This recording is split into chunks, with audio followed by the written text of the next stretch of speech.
What's the very first thing you should do if your spouse passes before you? Most people don't have a clear answer, and when the moment comes, they find themselves overwhelmed by grief, confusion, and decisions they never expected to face alone. The truth is, no matter how strong your relationship was, or how long you were together, the death of a spouse changes everything. It shakes the ground beneath you, leaves you with an aching quiet, and hands you a list of tasks when you can barely get out of bed. This video is not about legal paperwork or what to say at the funeral. It's about what to do first, for yourself emotionally and practically, to survive those first waves of loss. We'll walk through 6 essential steps that will help you hold steady in the middle of one of the most difficult times in life. These aren't cold instructions or distant advice. They're rooted in experience, compassion, and the deep understanding that grief doesn't come with a manual. Each of these 6 things is something that real people just like you have found to be crucial in their healing. And while none of them take away the pain, they can give you a sense of steadiness when everything else feels uncertain. If your spouse dies first, and I hope that day is far, far away, you need to know what to do, not just to function, but to eventually live again. Stay with me until the end, because the 6th point is one most people never consider, yet it often determines how the rest of their life unfolds after loss. Let's begin. Number 1. The need to feel before you fix. When your spouse dies, the world doesn't just go quiet, it goes numb. The routines you shared, the conversations you counted on, even the sound of their footsteps in the other room, they're suddenly gone. And the silence left behind is not just external, it settles into your chest, heavy and hollow. And in those early days, there's a deep temptation to push through, to take care of the paperwork, the calls, the arrangements, the logistics. Anything to stay busy enough not to feel the full weight of it. But here's the truth before you do anything else. You need to let yourself feel. This doesn't mean falling apart. It means giving yourself permission to grieve without guilt, without a timeline, and without judgment. There is no proper way to mourn. There is no fixed schedule for when the tears stop or when the bed feels less empty. What matters most in those first days is that you don't push the feelings down so far they harden. Because grief that's avoided doesn't disappear, waits. And when it returns later, it does so with more confusion and more pain. Some people think showing emotion is weakness, especially after a loss. They say things like, "I have to be strong for the kids," or "he wouldn't want me to cry." But strength doesn't mean silence. It doesn't mean swallowing your sadness so others won't feel uncomfortable. Strength is allowing yourself to acknowledge the full weight of your love and the hole that's left behind. Think about someone like Evelyn, an 81-year-old woman who lost her husband after 52 years together. In the first week, she busied herself with errands and cleaning out closets, telling everyone she was fine. But late at night, she found herself staring at his chair, not because she missed the conversations, but because she was pretending she didn't. When she finally let herself cry, really cry, it was as if something shifted, not because the pain left, but because it finally had room to breathe. You are not broken because you're devastated. You are not weak because you can't get through the day without breaking down. Grief is not something you solve, it's something you carry. And if you don't give yourself space to acknowledge it fully, you'll end up carrying it in unhealthy ways through anger, numbness, or even illness. So the first thing you must do if your spouse dies before you is pause. Sit with the loss, even if it hurts. Let yourself cry. Let yourself talk about them. Let yourself admit that nothing makes sense yet. You don't need to have a plan. You don't need to put on a brave face. You just need to feel. Because in doing so, you begin to heal. And healing always starts with honesty. Number 2, the importance of reaching out right away. In the hours and days following the death of your spouse, the sense of isolation can sneak up on you faster than you expect. One moment, people are calling, dropping off food, sending flowers, and then suddenly the house gets quiet. The door stops knocking. The phone slows down. And if you're not careful, that silence turns into separation. That's why one of the most important things you can do early on is this: reach out before the loneliness settles in too deeply. You don't have to say anything profound. You don't have to explain how you feel, but you do need to let people know you're here and that you need them. This doesn't mean pouring your heart out to everyone or trying to entertain guests when you're barely functioning. It simply means not waiting for others to make the first move, because the truth is even the people who love you, most might be unsure of what to say or how to help. They may hesitate, not because they don't care, but because they're afraid of intruding. By taking that small step, sending a message, picking up the phone, or even just responding when someone checks in, you're building a protective layer against the kind of loneliness that doesn't just feel bad, but starts to affect your mind and body. Social isolation is one of the most harmful things that can happen to a person after loss. It affects sleep, blood pressure, immune function, even memory. And it does it quietly. Let's talk about Jim, a 77-year-old whose wife passed after a long illness. At first, friends called every day, but he often let it go to voicemail. He didn't want to talk. He didn't feel like repeating the story or pretending to be okay. And slowly, the call stopped coming. It wasn't until a neighbor knocked on his door weeks later that Jim realized he'd been sinking without even noticing. After that, he made a small promise to himself, just one call a day, one real conversation. That tiny act turned into something bigger. It gave him a lifeline. Grief tries to convince you that you're alone, but connection reminds you that you're not. You don't have to talk about the loss if you're not ready. You can talk about memories, the weather, a funny story from years ago. What matters is the presence. Knowing someone is on the other end of the line or the other side of the table. And if you have no family nearby or you're worried about becoming a burden, remember this: many communities have grief support groups, senior centers, or local volunteers who will sit with you, talk with you, or simply be a quiet companion. Reaching out doesn't mean admitting defeat. It means choosing not to carry your pain alone. The early days after loss are dangerous, not just emotionally, but physically. Your body is under stress, your mind is foggy, and your heart is vulnerable. Surrounding yourself with people, even in the smallest ways, acts as kind of emotional scaffolding, holding you up while you find your balance again.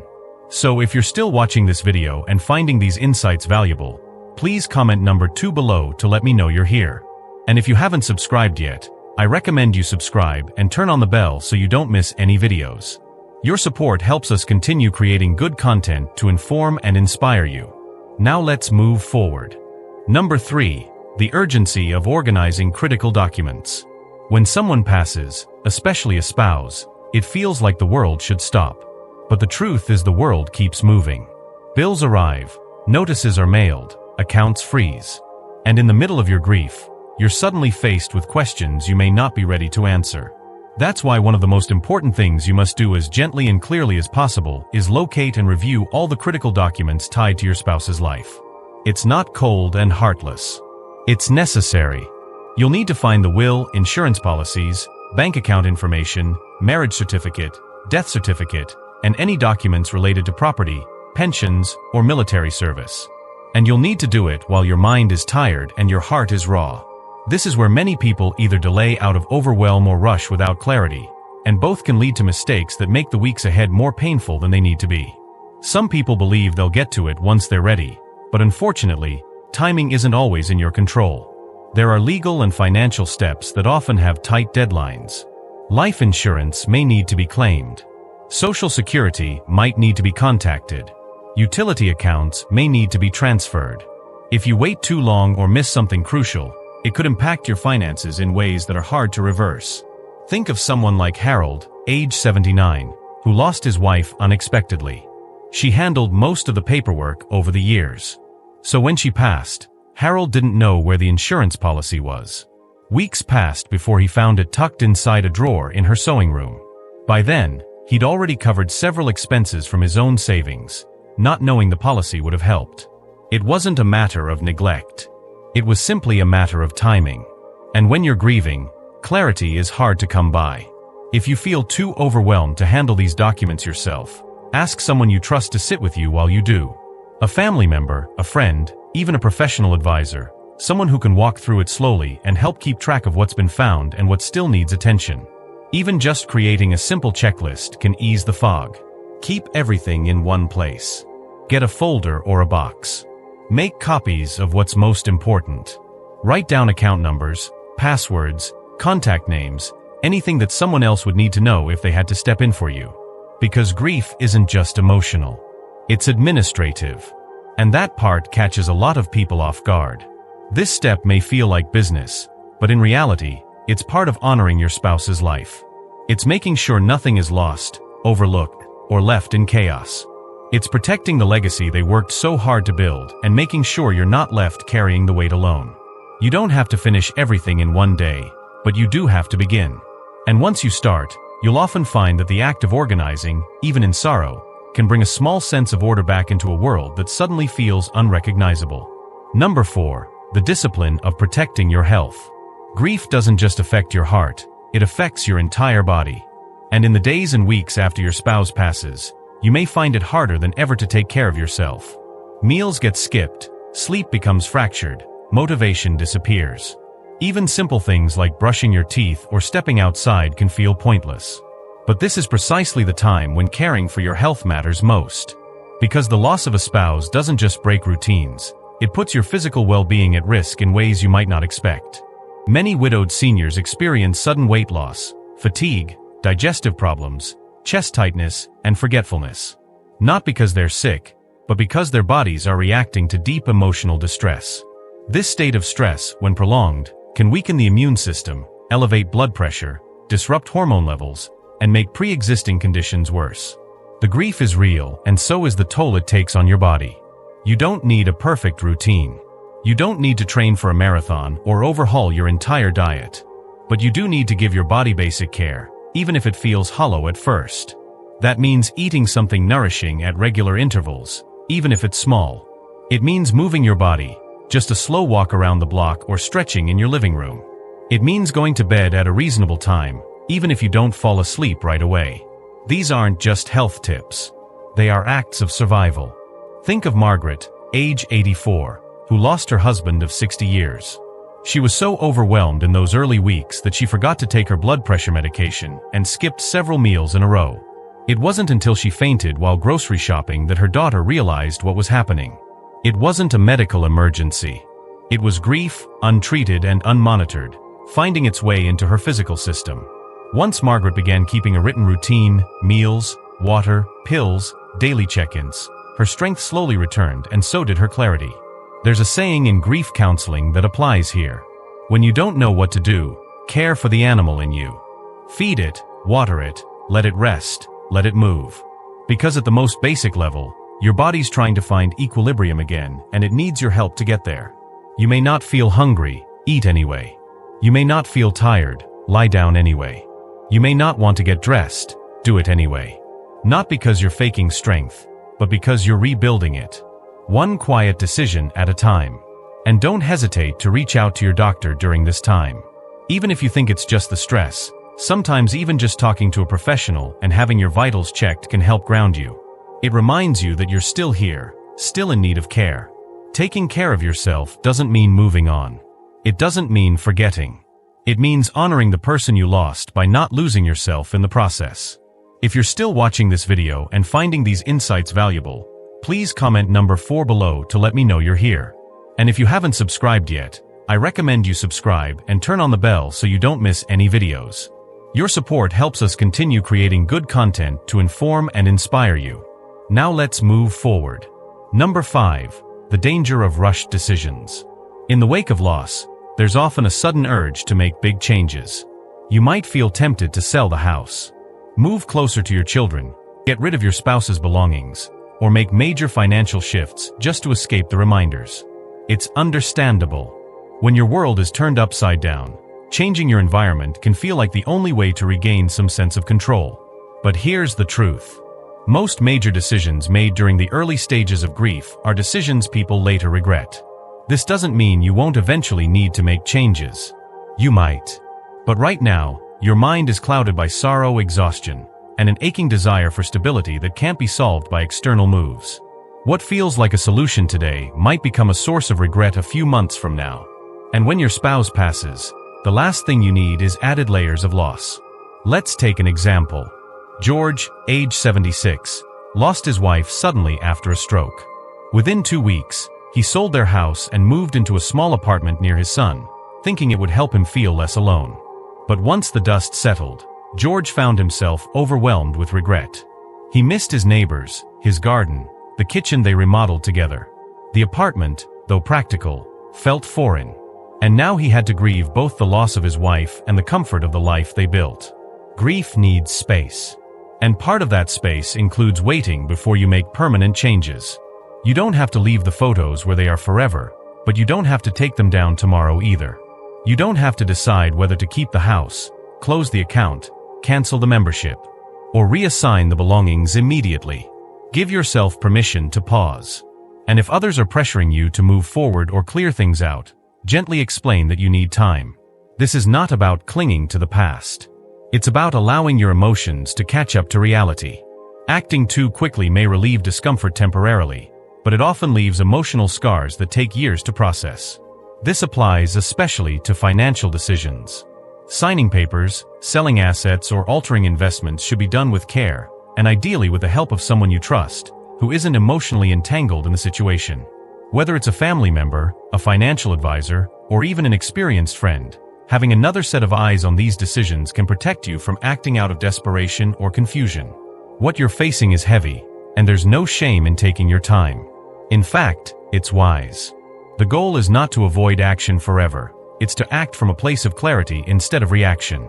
And that kind of clarity only comes with time, rest, and support. You've already experienced one major change. Don't multiply the pain by rushing into others. Let yourself adjust. Let the fog lift. And when the moment is right, you'll know. You'll feel more grounded, more certain, more able to look forward without losing what matters from the past. Number 6. The quiet work of rebuilding your identity. When your spouse dies, it's not just their absence you're grieving. It's the version of yourself that existed beside them. You were part of a team, a shared rhythm, a partnership with its own language. Maybe you were John and Mary or us or simply we, but now there is no we. And that change goes deeper than a title. It shifts the very foundation of who you believe yourself to be. At first, it might not be obvious. You may be focused on arrangements, paperwork, visitors, and daily survival, but eventually a question begins to echo in the silence. Who am I now? And the truth is most people aren't prepared to answer it. For decades, your life may have revolved around shared routines, meals, decisions, goals, even jokes only the two of you understood. Without that shared presence, your role shifts. You're no longer the caretaker, the partner, the spouse, and the way you were. And it's not that your love disappears, it never does. But the structure it lived inside of has changed forever. This stage of grief is not often discussed, but it's one of the most important. It's about the slow, quiet work of rebuilding your sense of self. Not as a replacement, but as an evolution. It's allowing yourself to ask, what do I enjoy now? What does peace feel like for me? What do I want these next years to be about? Even if they look different from what I imagined? Take someone like Irene, age 82, who lost her husband after 55 years of marriage. In the beginning, she kept everything the same. His slippers by the door, his coffee mug on the counter. She couldn't imagine life without the we. But months later, she started painting again. Something she hadn't done since her 20s. Not to distract herself, but to reconnect with a version of herself she'd forgotten. It didn't mean she loved her husband any less. It meant she was still alive and needed to keep living. You're allowed to change. You're allowed to grow. You're allowed to become someone new, even while carrying the memory of who you were together. Rebuilding your identity doesn't betray the past. It honors it by continuing forward with intention. Maybe that means joining a group. Maybe it means traveling somewhere you always dreamed of. Maybe it means reading a new kind of book, making new friends, or simply learning how to be content in your own company. These are not replacements for love. They are responses to life. You don't have to figure it all out at once. In fact, you won't. Identity after loss is something you discover inch by inch, day by day. But each small step, each new habit, each tiny curiosity is part of reclaiming your story. You are not only who you were with your spouse. You are also who you are becoming without them. And that version of you deserves just as much care, attention, and love as the one before. If you're still watching this video and finding these insights valuable, please comment number 6 below to let me know you're here. And if you haven't subscribed yet, I recommend you subscribe and turn on the bell so you don't miss any videos. Your support helps us continue creating good content to inform and inspire you. Now let's move forward. Final thoughts. And everyone, careful. These 6 steps we've talked about are not rules. They're anchors. They help you stay grounded when the grief feels too big. Feeling before fixing, reaching out early, gathering documents, caring for your health, avoiding rush decisions, and rebuilding your identity. None of them are easy, but every one of them matters. You don't have to be perfect at this. You don't have to do it quickly. You just have to keep going. And if you take nothing else from this video, let it be this: you're not alone. Others have walked this road, others are walking it right now. And each of them, just like you, is figuring out how to live with a heart that's been broken open. Grief doesn't mean your story is over. It means a new chapter has begun. One you didn't ask for, one you never wanted, but one that is still yours to write. And in that chapter, you get to decide what healing looks like, what love looks like, what life can still become, even after the hardest goodbye. Thank you for joining us today. We'd love to hear from you. Leave a comment below and share one thing you learned today and how you plan to use it in your life. Your thoughts are important to us, so don't hesitate to share them. Reading your comments gives us great motivation and encouragement. If you enjoyed this video and found it helpful, please like, subscribe, and share. Your support helps us continue creating good content to inform and inspire you. Thanks for watching, and we look forward to seeing you in the next video.